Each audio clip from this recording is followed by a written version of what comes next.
Chaque jour, on se retrouve assez facilement à procrastiner.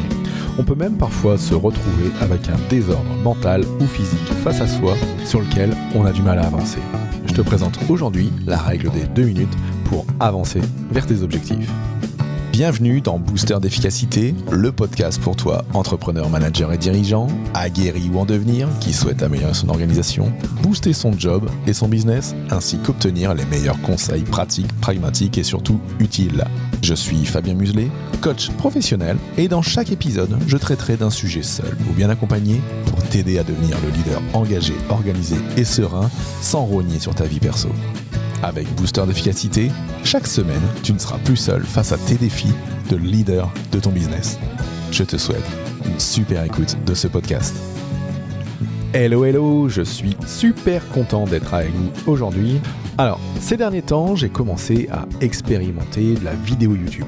Alors, si tu veux voir ce que ça peut donner, tu peux te rendre sur fabien.coach/YouTube. C'est l'adresse de ma chaîne Booster d'efficacité. Dans l'univers Booster d'efficacité, tu as accès à mon blog, à ce podcast et aussi à cette chaîne YouTube désormais.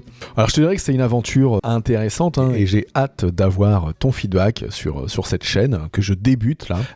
J'ai 3-4 vidéos de mise en place et mon but à terme, c'est d'avoir un complément entre ce podcast et la chaîne pour que tu puisses avoir un maximum d'éléments pour toi, pour gagner plus de temps, plus d'énergie et plus d'attention pour cartonner dans ton business. Aujourd'hui, alors, je vais te parler de la règle des 2 minutes. La règle des 2 minutes, c'est un concept qui vient de David Allen. David Allen est un coach en productivité américain qui a coaché pas mal de grands chefs d'entreprise, de dirigeants, qui a écrit un livre qui s'appelle Getting Things Done. Alors, ce livre, c'est un livre que j'ai déjà lu pour ma part plusieurs fois, testé plusieurs fois, une méthodologie intéressante pour la gestion du temps. C'est un ouvrage qui est bien souvent perçu comme une bible de la productivité, puis qui est assez intéressant, mais qui a parfois quelques difficultés dans une mise en place, je dirais, pratique et assez pragmatique.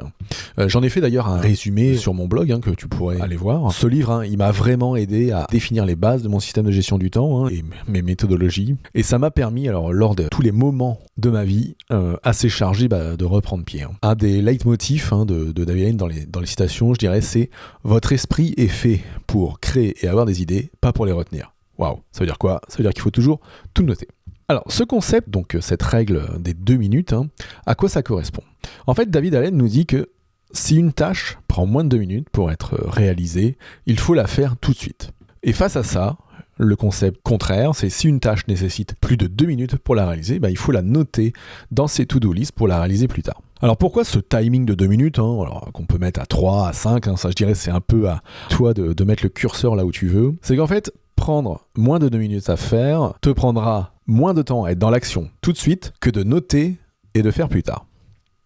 Donc d'un point de vue productivité, d'un point de vue efficacité, si ça prend moins de 2 minutes, en faisant tout de suite, ça te sera plus bénéfique que de noter cette tâche quelque part pour la réaliser à un autre moment. En même temps, si tu notes pour plus tard, il y a peut-être parfois des choses qui vont traîner, des choses que tu vas laisser de côté. Et si tu ne notes pas, tu oublieras. Parce que ne pas noter, c'est laisser une boucle ouverte dans ton esprit, dans ton cerveau. Et le cerveau, comme il n'aime pas les boucles ouvertes, il essaye toujours de les fermer. Et le cerveau, pour fermer une boucle ouverte, qu'est-ce qu'il fait ? Soit il te rappelle au mauvais endroit, au mauvais moment ce que tu as à faire. Par exemple, combien de fois est-ce que tu t'es retrouvé à la caisse du supermarché ou en train de conduire en te disant « Tiens, il faut que j'envoie tel dossier à mon chef ». Ou alors, ce qu'il fait, c'est qu'il la ferme. Et du coup, s'il ferme cette boucle ouverte, il l'oublie complètement et tu la mets de côté. Et donc, du coup, tu vas rater quelque chose. Donc à chaque fois que tu croises une tâche dans ton job, dans tes activités, dans ta vie personnelle ou même dans ta vie professionnelle, à chaque fois que tu croises ça, pose-toi désormais cette question. Est-ce que ça me prendrait ou est-ce que ça me prend moins de 2 minutes à réaliser cette tâche ? Par exemple, alors moi je dirais, qu'est-ce que fait cette tasse de café sale là au coin de ton bureau ?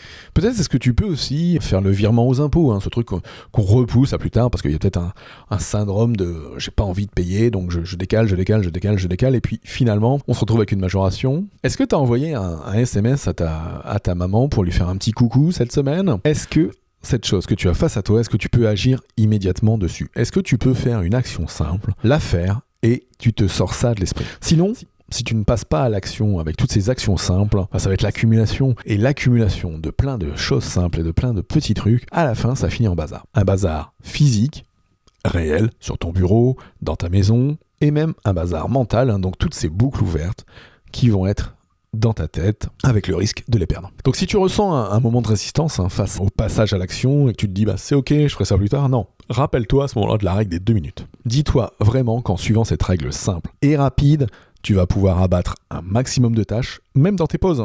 Je t'ai parlé de la vidange cérébrale et du concept de travail primordial et de travail facultatif.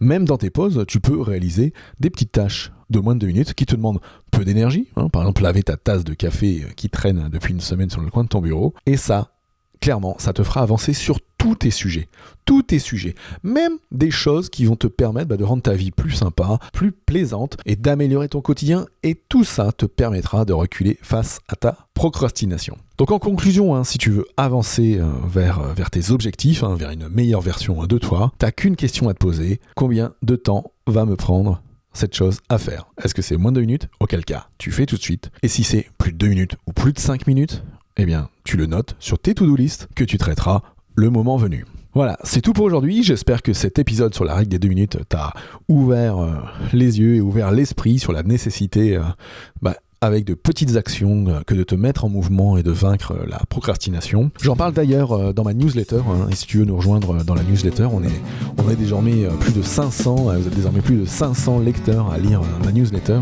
Ça se trouve sur fabien.coach/news. Tu t'inscris et tous les lundis matins, entre 7h et 8h, pour bien démarrer ta semaine, tu reçois une newsletter, un article sympa et même des contenus supplémentaires, soit des tips, soit des articles que je peux conseiller, des blogs, des podcasts, peut-être même des vidéos YouTube, ou parfois quelques petites formations sympathiques.